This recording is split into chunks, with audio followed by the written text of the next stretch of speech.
tema umum sepanjang tahun ini ada topik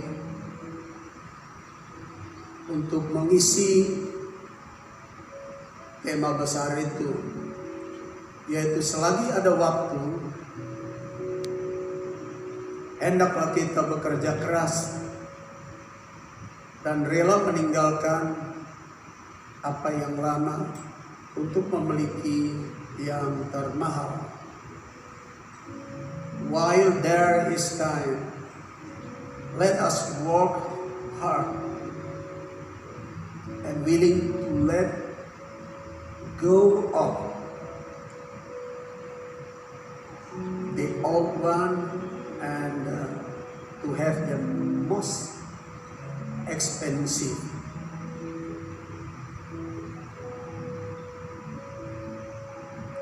Saudara-saudara yang saya kasih dalam Tuhan Yesus Kristus,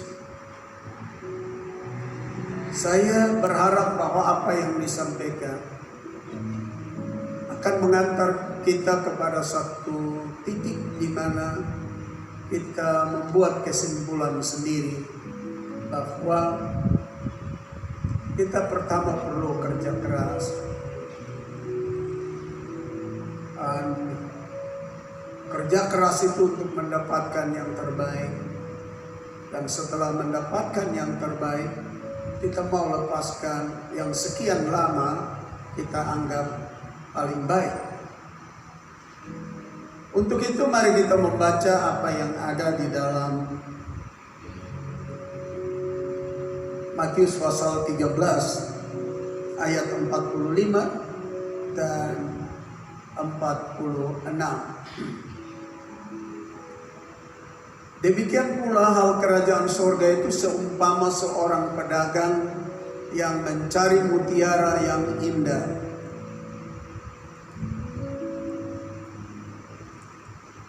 Setelah ditemukannya mutiara yang sangat berharga, ia pun pergi menjual seluruh miliknya lalu membeli mutiara itu.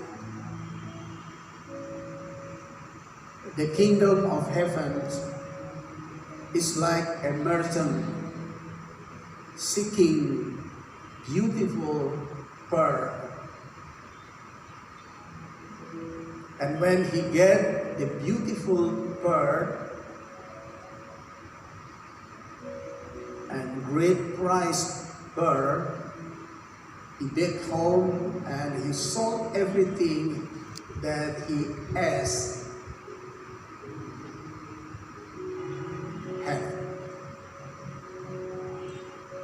And go and buy the pearl, beautiful and great price. Jadi ayat ini mengatakan kepada kita adalah seorang pedagang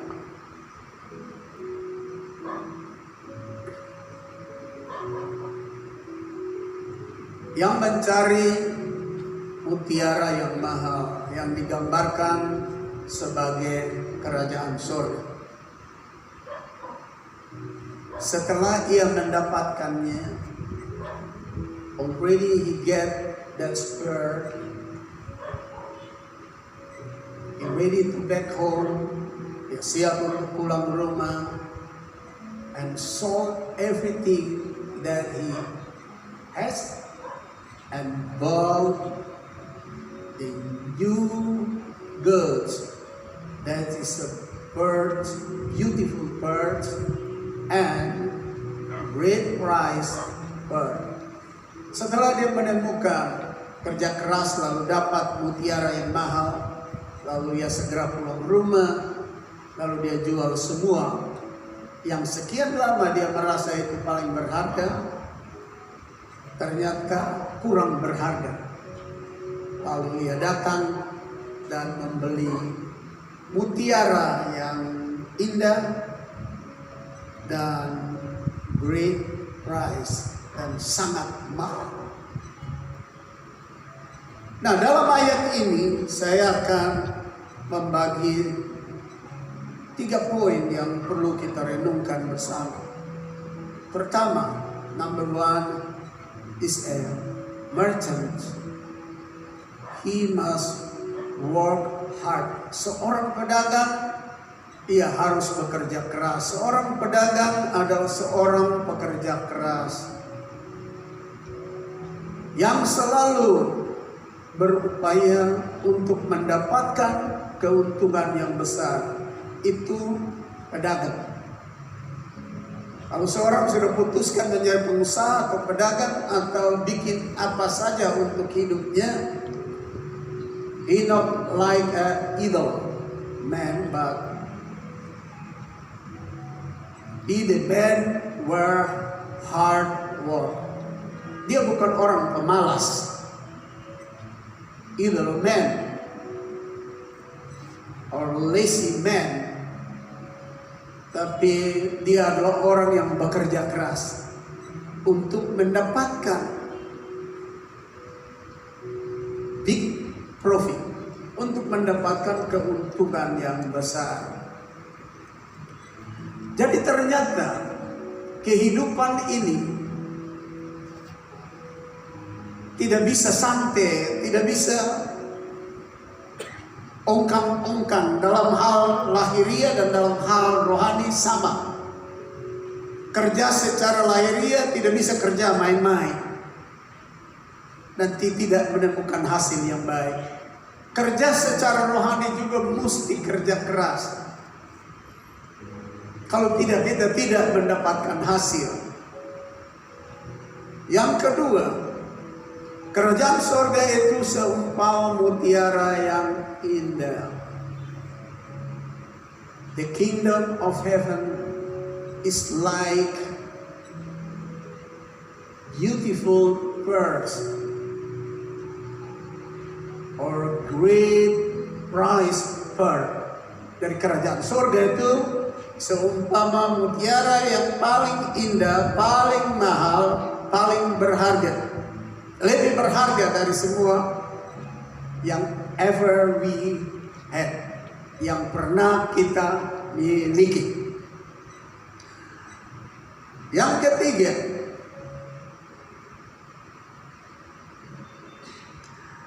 setelah orang menemukannya, orang itu rela menjual yang semua ia miliki selama itu untuk membeli mutiara yang berharga itu.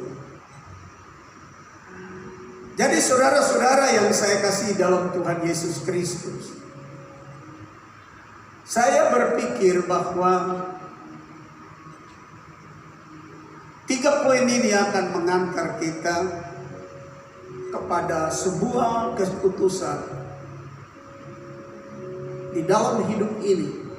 Yang sering kita merasa harta kekayaan yang kita miliki dalam pengertian baik secara sekuler dan baik secara rohani. Saya mau katakan, kerohanian 20 tahun yang lalu sebagai harta kita tidak bisa dijadikan dasar untuk kehidupan rohani hari ini.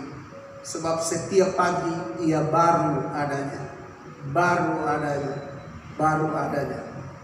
Kehidupan secara dunia, secara sekuler dalam bidang usaha pun dan dalam bidang pekerjaan, orang tidak pernah merasa puas dengan apa yang dia punya sekarang.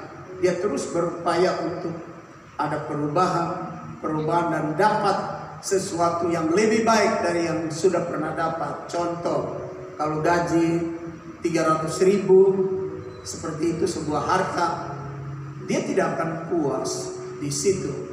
Ketika dia dapat gaji 1 juta, dia akan tinggalkan pekerjaan gaji 300.000 tentunya. Itu normatif bagi manusia. Nah, ini kita fokus kepada sesuatu yang ilahiyah dan yang rohani. Yang Yesus bicara pasti menyangkut paut kehidupan kita secara rohani. Nah, yang pertama, seorang pedagang adalah seorang pekerja keras. yang selalu berupaya untuk mendapatkan keuntungan besar.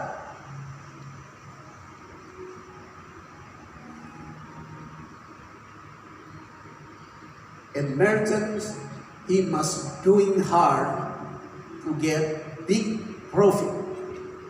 Seorang pedagang harus bekerja keras untuk dapat keuntungan besar. Nah, saya akan memberikan kepada kita catatan firman Allah yang akan menolong kita untuk memahami keinginan Tuhan untuk kita mendapatkan sesuatu yang besar, yang berharga, yang lebih mulia daripada sekarang. Lebih baik daripada sekarang.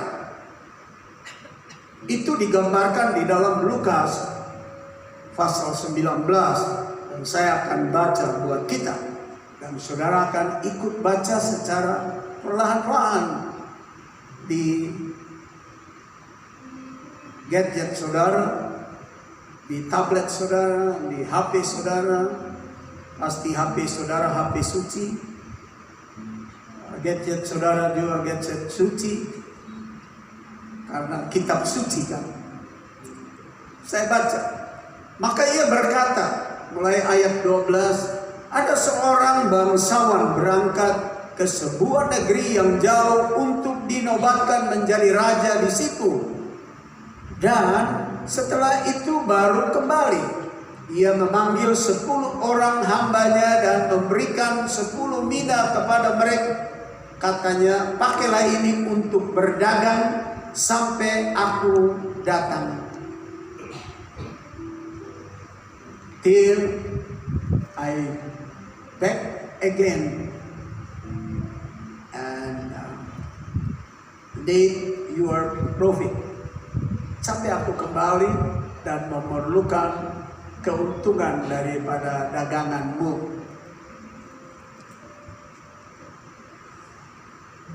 Akan tetapi orang-orang sebangsanya membenci dia, lalu mengirimkan utusan menyusul dia untuk mengatakan, kami tidak mau orang ini menjadi raja atas kami. Ayat 15. Dan terjadilah ketika ia kembali, the honor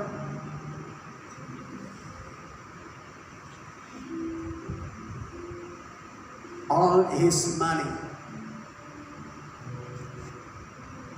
Pemilik atas uang itu kembali. Setelah ia dinobatkan menjadi raja, ia menyuruh memanggil hamba-hambanya yang telah diberinya uang itu untuk mengetahui berapa hasil dagang mereka masing-masing. Orang yang pertama datang dan berkata, Master, Sir, mina Tuhan yang satu itu telah menghasilkan 10 mina. Sudah menghasilkan 10. Katanya kepada orang itu, well done, baik perbuatanmu. Hai hamba yang baik, engkau telah setia dalam perkara kecil. You are already faithful in the small things. Karena itu, receive power on 10 cities. Anda lihat, dengan sebab itu engkau terima kuasa untuk memerintah 10 kota. Saudara lihat bahwa tuntutan daripada honor, money honors, honors on money. Pemilik atas uang ini, ketika dia percayakan kepada pedagang, dia bilang, dagangkan, dan spiritnya kerja keras. Sebab waktu kerja keras 1 jadi 10. Dia bilang, well done, pekerjaan yang baik. This your reward. Karena engkau bekerja yang baik, ini penghargaan buatmu. Ini adalah ganjaran buatmu, ganjaran terbaik.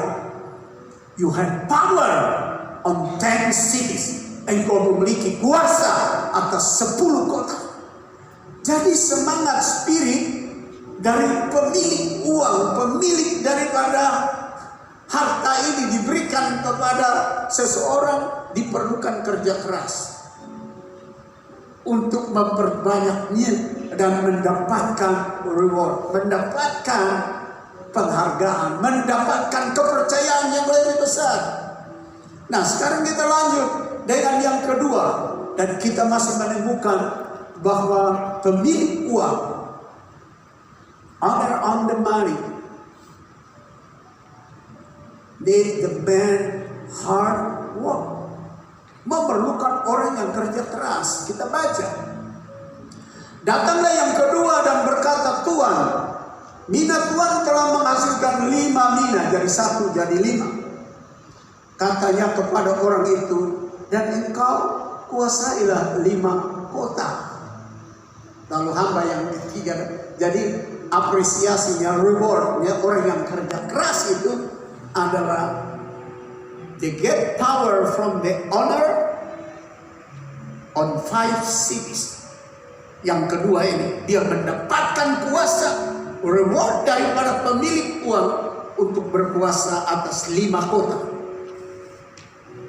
Sedangkan yang ketiga, saya baca,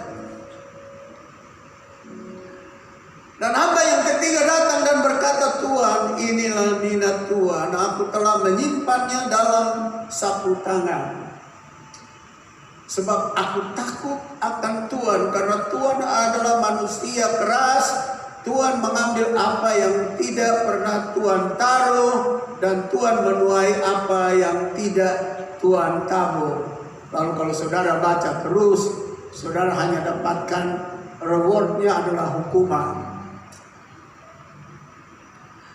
Hamba yang ketiga ini adalah idle man or lazy man, adalah orang pemalas, orang yang tidak mau bekerja. Dan saudara kalau baca terus, Anda lihat hukuman yang dia dapat. Tuhan dia berkata, you know that I am take everything in the place where I not put something over there. Apakah engkau tahu bahwa aku ini mengambil sesuatu dari tempat yang aku tidak taruh apa-apa di sana? Are you know that your boss not so anything but go and will reap anything over there? Apakah engkau tahu lu punya bos tidak tabur apa-apa di tempat itu, lalu dia pergi untuk menuai sesuatu? Lalu dia berkata, idle man, lazy man,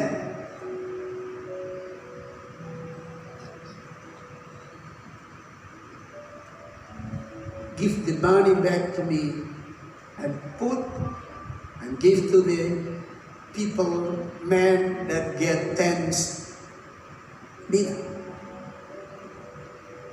Pemilik uang berkata, ambil uang yang ada padamu itu, lalu berikan kepada yang menguntungkan, yang kerja keras, yang sudah dapat 10 mina. And catch him and pull him out in the darkness. Mereka tangkap dia, buang dia ke tempat yang gelap, dan di sana ada hukuman. Jadi kita lihat seorang pedagang itu dituntut kerja keras, seorang pengusaha itu dituntut kerja keras. Nah, ini apa yang saya sampaikan adalah pandangan secara umum di dunia sekuler, tapi juga dalam dunia rohani. Kehadiran kita di bumi dengan mendapatkan harta kekayaan, not only 1 mina, bukan saja 1 mina, tapi banyak kasih karunia, anugerah, rahmat, kehidupan, otak, hati, pikiran, jiwa, roh, semua adalah harta diberikan kepada kita. kesempatan hidup diberikan kepada kita. Kekudusan diberikan, kesucian diberikan, keampunan diberikan, pembebasan diberikan, dijadikan anak-anak Allah sesuai dengan Yohanes pasal 1 ayat 12 diberikan. Ini bukan uang 1 dinar, tapi banyak harta diberikan kepada kita. Kita harus bekerja keras. Untuk apa? Untuk bikin keselamatan? Tidak perlu. Untuk bikin kesucian? Tidak perlu. Untuk bikin kesalehan? Tidak perlu. Sebab Yesus already tell on the cross, speak on the cross. Sebab Yesus sudah bicara di atas salib. It is finished. Sudah selesai. In the 7th word on the cross, di dalam 7 perkataan di atas salib, salah satunya it is finished, sudah selesai. Keselamatan sudah dikerjakan selesai, pengudusan sudah dikerjakan selesai, penyucian sudah dikerjakan selesai, pengampunan sudah dikerjakan selesai, pemberkatan atas hidupmu dan hidupku sudah selesai, segala berkat sudah selesai, proteksi dan perlindungan oleh darahnya yang tercurah sudah dikerjakan selesai. Kita kerja keras bukan untuk bikin itu, tapi bekerja keras mempertahankan apa yang sudah diberikan kepada kita. Sebab kita tidak bisa mengerjakan keselamatan. Kita hanya tahu terima barang jadi, barang yang sudah selesai dikerjakan untuk kita. Yang kita harus kerja keras mempertahankan kekayaan yang begitu banyak, yang dia berkata seluruh kekayaan yang aku berikan kepadamu saya sudah kerjakan selesai, terima dan jaga. Maka itu Tuhan Yesus bilang, yang setia sampai kepada akhir akan selamat. Selamat itu artinya mendapatkan sesuatu yang terbaik, sesuatu yang mulia. Yang coba Word of God describe that is like beautiful birds and great prize pearl. Yang coba digambarkan dengan mutiara yang indah, mutiara yang mahal. Nah, Bapak Ibu dan saudara-saudara yang saya kasih dalam Tuhan Yesus Kristus. Jadi kita tidak bisa santai, kita tidak bisa malas ketika godaan datang. Oh tidak apa, ini baru berdosa kecil saja. Ini saudara sudah mulai malas ini. Sudah tidak kerja keras untuk tolak setan, tolak iblis, tolak godaan. Ah ini biasa, semua orang buat begini. Saudara sudah mulai mencemari diri. Anda mulai malas, Anda mulai lazy, Anda mulai idle in your life. Anda mulai berputar seperti pintu hanya terputar pada engselnya. Tidak kemana-mana, gampang saja menerima apa adanya.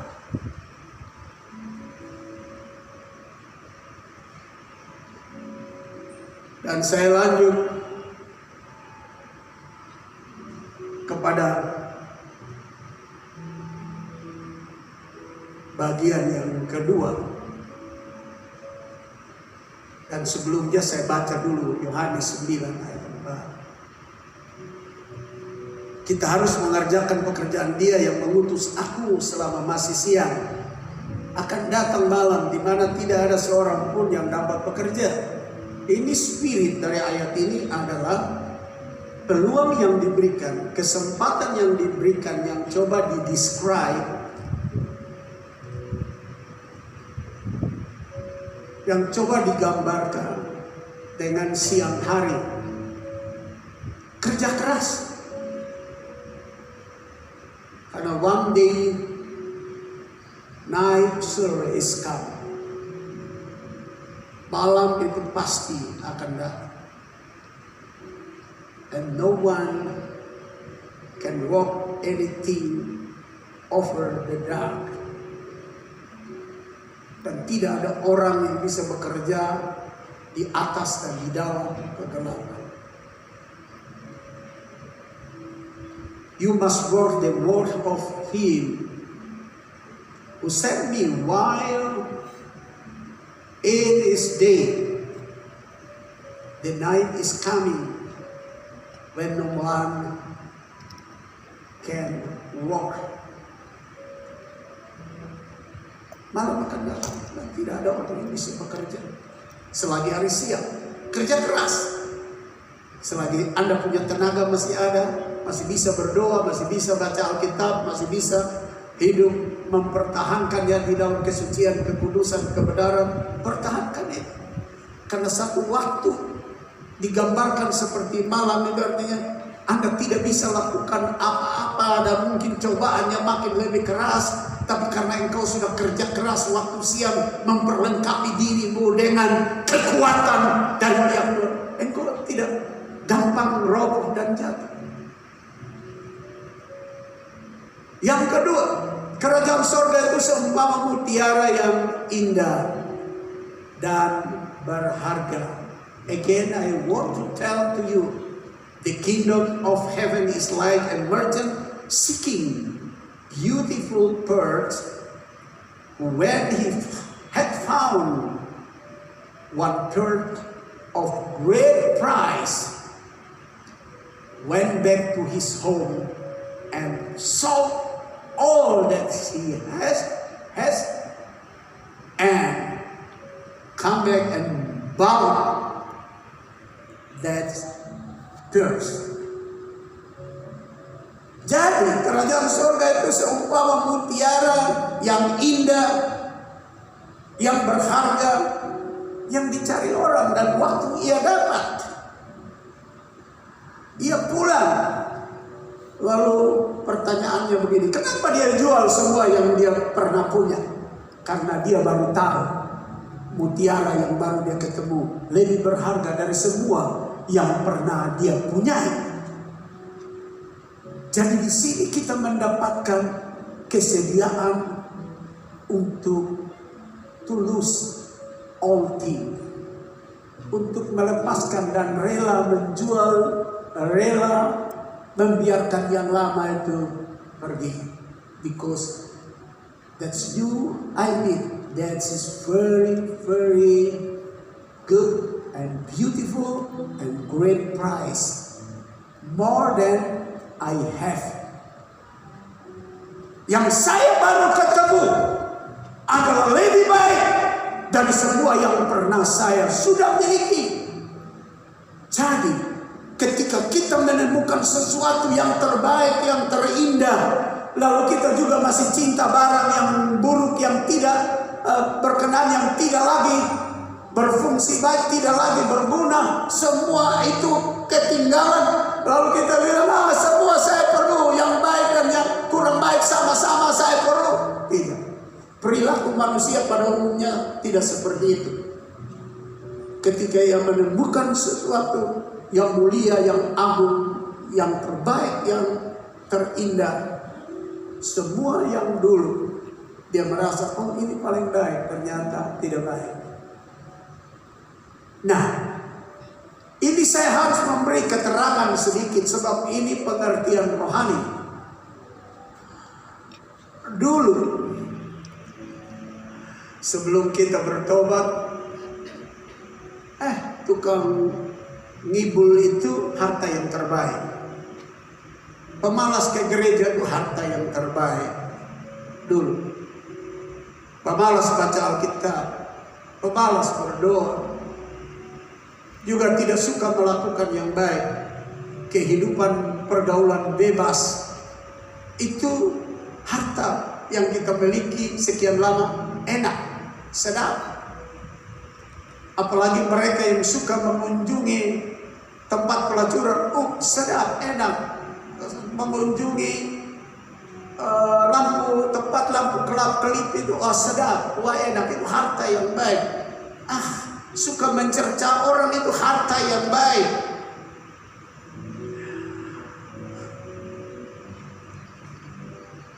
Pergaulan yang naif, senang, menyenangkan nafsu, menyenangkan tubuh, menyenangkan, enak, sedap, indah. Tetapi waktu dia bertemu dengan sesuatu yang mahal dan indah. Yang coba digambarkan kerajaan surga itu, that is like a beautiful pearl, great price pearl, adalah mutiara yang indah dan yang mahal. Waktu dia dapat itu dan dia tahu itu, dia ketemu itu, dia baru tahu bahwa semua yang dia bilang kekayaan yang dahulu dia punya, dia bilang ternyata tidak baik, ternyata tidak ada guna. Ternyata yang baru saya ketemu ini jauh lebih indah, jauh lebih baik.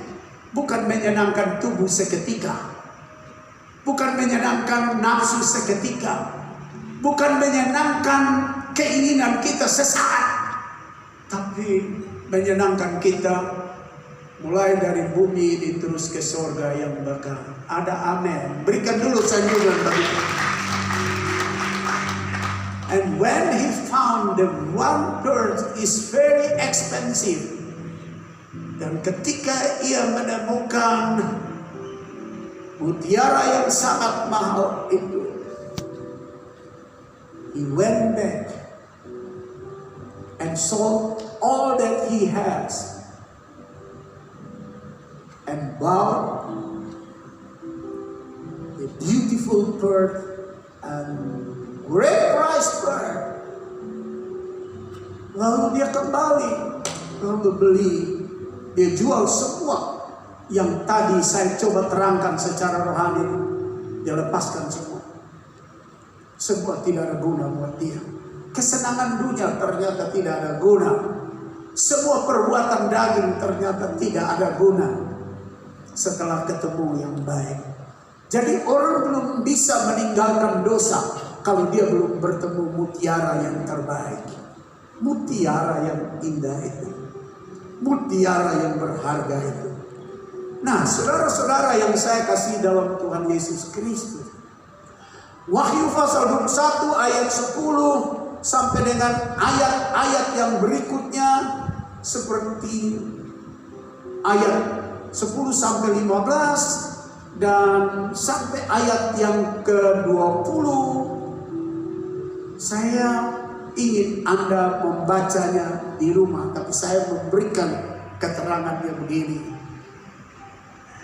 Tuhan membawa Yohanes dan melihat bahwa kerajaan surga itu betul-betul mutiara terbaik. Betul-betul mutiara yang memiliki nilai great price and high price. Betul-betul kerajaan surga itu mutiara yang mahal, harganya tinggi dan paling indah. Sebab dalam Wahyu 1 Anda baca dari awal, dia mengatakan di sana tidak akan ada lagi perkabungan, di sana tidak ada ratap tangis, di sana tidak lagi ada keluh kesah. Semua air mata dihapuskan. Lalu negeri itu, kerajaan surga itu, negeri 4 persegi yang tembok-temboknya dari mutiara, lantainya dari emas, dan tidak perlu lagi listrik di sana yang harus kita bayar tiap bulan atau beli pulsa tiap bulan. Dan tidak perlu lagi kita takut tentang kematian, karena tidak ada lagi kematian di sana. Tidak lagi perlu kita masuk dapur dan masak dan harus bertanya makan apa pagi ini, siang dan malam dan besok dan seterusnya. Kita tidak perlu lagi takut sesuatu, karena dalam pasal 21 pintu gerbang surga itu ada 4 yang terbuka siang malam.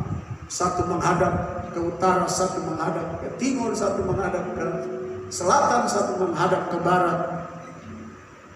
Tidak pernah tertutup karena tidak ada barang buruk masuk di sana, barang jahat masuk di sana. Ini yang coba digambarkan oleh Yohanes.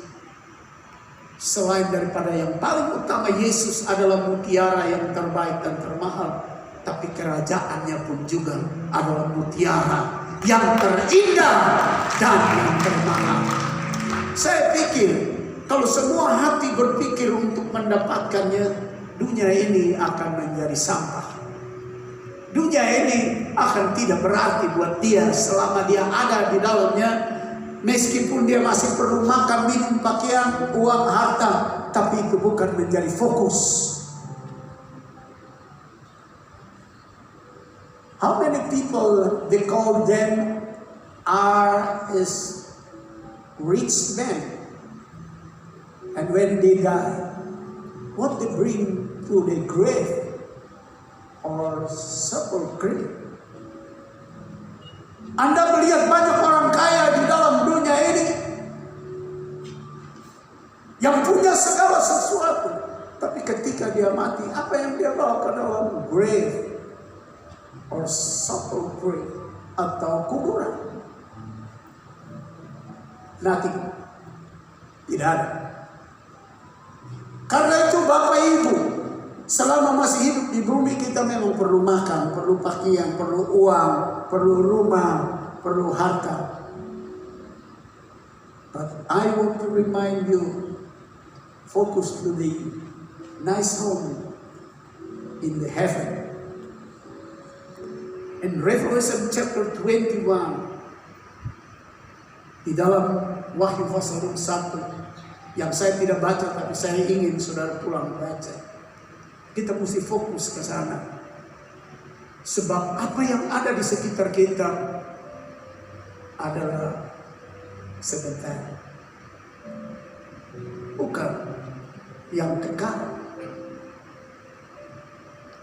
Karena itu jangan jadikan dunia ini harta yang terbaik.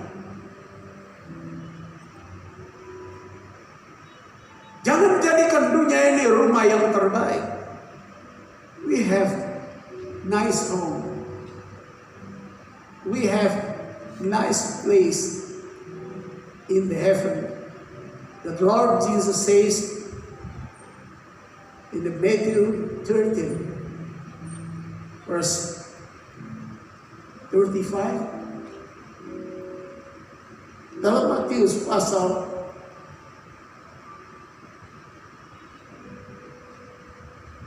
31 ayat 34 dan seterusnya.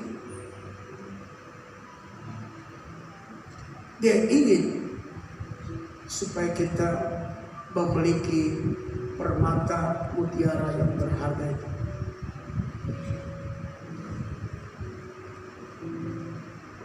Again, I want to tell to you, the kingdom of heaven is like a merchant seeking beautiful birds, and who when he had found the great price of pearl, he went back to his home and sold everything and come and bow there. Kerajaan surga itu benar-benar seperti seorang pedagang yang kerja keras, tidak main-main untuk dapat mutiara yang baik, dan setelah ia dapat semua yang pernah ia miliki tidak seimbang dengan yang baru ia dapat. Maka itu dia lepaskan semua. Mungkin dia jual murah, mungkin dia lepaskan. He lose everything from his life because he get one new. Is very beautiful, sebab dia sudah mendapatkan yang terbaik. Orang susah meninggalkan dosa kalau belum ketemu sang mutiara yang berharga, yang memberi proteksi, perlindungan, pengampunan, penyelamatan, pembebasan. Mungkin dia baru sebut saja dan dia belum menerimanya. Sulit dia meninggalkan yang lama. Nah, saudara-saudara yang saya kasih dalam Tuhan Yesus Kristus, dalam Wahyu pasal 21 ini, sepanjang pasal itu memberi keterangan kepada kita betapa indah mutiara itu. Tapi lebih daripada bangunan surga adalah Yesus mutiara itu. Sebab dikatakan kerajaan surga itu seperti mutiara yang indah dan mahal. Yesus berkata, kalau aku hadir ada di tengah-tengahmu, kerajaan surga sudah datang kepadamu. Jadi selain kerajaan itu yang sangat utama, Yesus adalah mutiara yang berharga itu. Nah, mari kita lihat bagaimana statement daripada Paulus dalam kehidupannya. Anda tahu bahwa Paulus adalah seorang pembunuh. Senangnya membunuh. Dia rasa itu harta yang baik. Senangnya menyiksa orang Kristen. Dia pikir itu harta yang baik. Dapat kehormatan dari Farisi, Saduki, imam besar. Oh, senang, harta yang baik. Memborgol orang-orang, menghina orang-orang percaya, menyusahkan semua orang, dan bikin yang merusak permulaan abad gereja itu. Semua orang percaya menderita, tapi dia pikir itu harta yang paling baik buat dia. Dia melakukan, dia mengelolanya, dia buat semua itu sebagai milik yang berharga karena mendapat penghormatan dari imam-imam besar, ahli-ahli Taurat, Farisi, Saduki, pemerintah waktu itu. Dan dia mendapatkan upah gaji yang besar karena dia tahu itu harta yang paling baik yang dia kelola. Tapi apa katanya setelah dia menemukan mutiara yang terbaik di dalam Filipi pasal 3 mulai ayat 7. Tetapi apa yang dahulu merupakan keuntungan bagiku, hidup duniawi, menyiksa, menyusahkan orang, menggoda orang, membuat orang susah. Hidup kita terjerumus di dalam kehidupan kotor, gelap, noda yang menguntungkan daging ini, yang menyenangkan daging ini. Paulus bilang, apa yang menjadi keuntungan bagiku sekarang ku anggap rugi karena Kristus. Karena ketemu mutiara yang indah, mutiara yang termahal, yakni Jesus Christ our Lord. Ada amin. Berikan sanjungan bagi Tuhan. Ini seorang yang sekian lama merasa bahwa dia punya harta baik. Tahu-tahu waktu ketemu Yesus, dia bilang, semua yang anggap keuntungan bagiku sekarang karena Kristus, mutiara yang mahal dan berharga itu, aku merasa rugi. Semua itu bukan keuntungan. Ayat 8. Malahan segala sesuatu kuanggap rugi karena pengenalan akan Kristus Yesus Tuhanku lebih mulia daripada semuanya. Jadi pemahaman, pengenalan, penemuan, bertemu dengan Yesus itu dan memberi kesempatan Yesus itu bekerja dalam hidup, akan nilainya seperti mutiara yang indah dan termahal. Sehingga semua yang lama di dalam Paulus, dia bilang, saya anggap rugi, tidak ada gunanya. Kapan orang berpikir begitu? Setelah dia bertemu dengan mutiara yang terbaik. Saya baca terus ayat ini.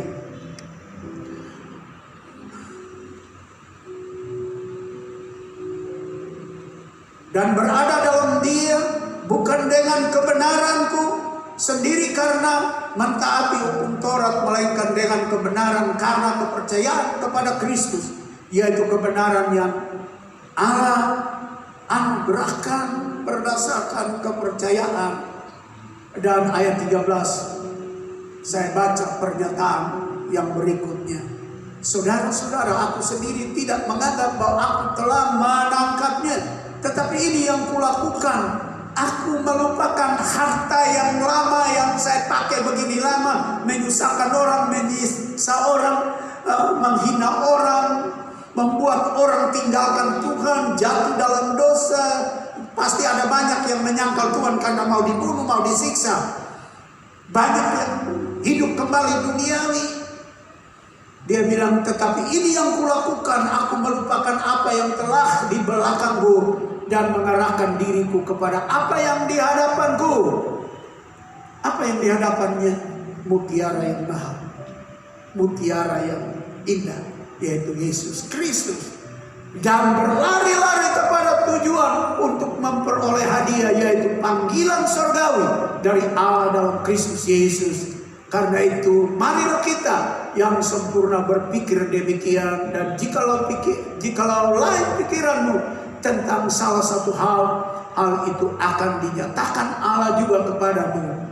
Jadi Bapak, Ibu, dan saudara-saudara, but one thing I do, forgetting For God, those things which are behind me, I'm reaching forward to those things which are ahead.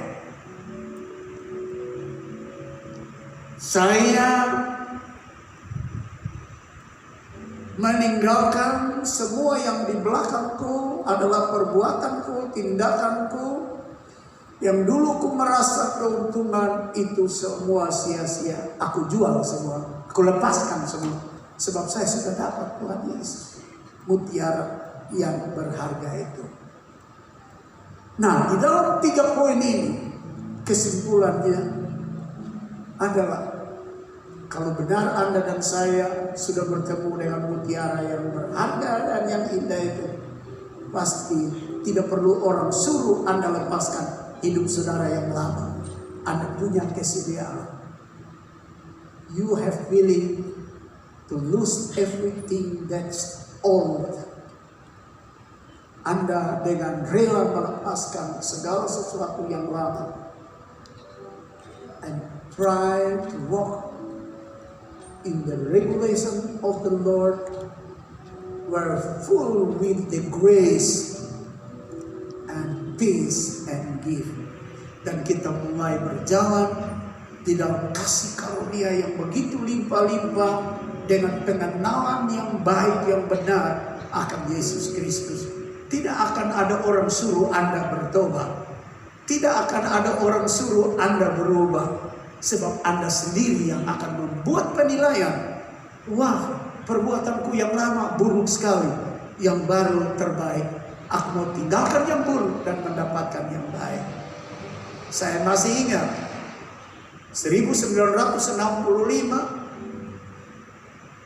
tidak ada orang suruh saya bertobat.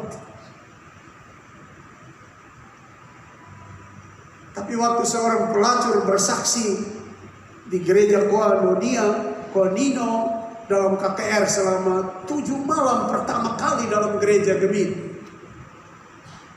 Dan waktu perempuan pelacur itu bersaksi dan meratap, dia perempuan cantik.